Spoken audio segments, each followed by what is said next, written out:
at Garden City High School, and what I made was the video game emulator. And what it can do is it can play a variety of video games from a variety of systems.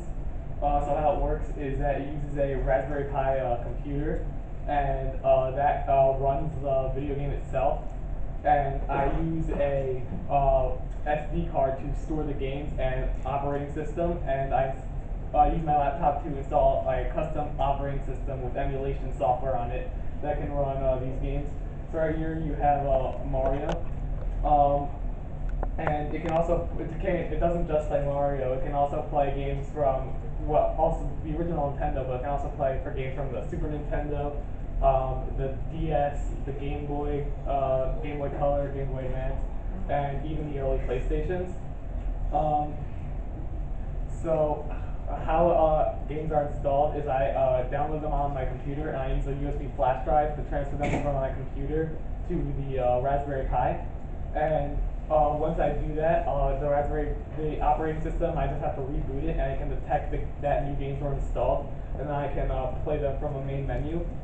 Some of the challenges I faced doing this project, first was the operating system installation itself, where I had to format an SD card, and I didn't really know how to do that, so I had to look through Google to figure out how to do that. And then once it was formatted to work with the Raspberry Pi, I could install it and set it up. Another challenge was cutting open the case. So as you can see here, I have some holes in my case, and that's because I use tools to cut through them to make room for things like the speaker and the power port and the USB ports. And I didn't really I didn't really put a lot of attention into measuring them because I started doing the case yesterday, and I sort of made a few mistakes, so I had to go back and forth and do a little cutting.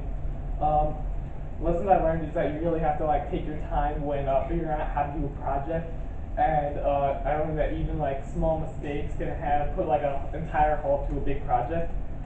So that's my project. Thank you. Are there any questions? How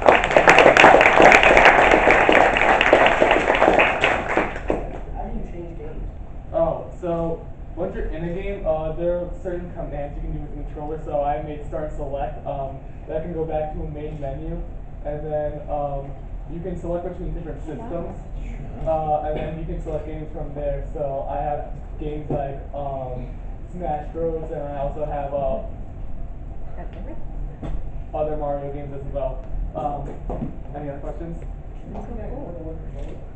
Yeah. You can connect as many controllers as there are USB ports, and I also do have other multiplayer games like Mortal Kombat on here.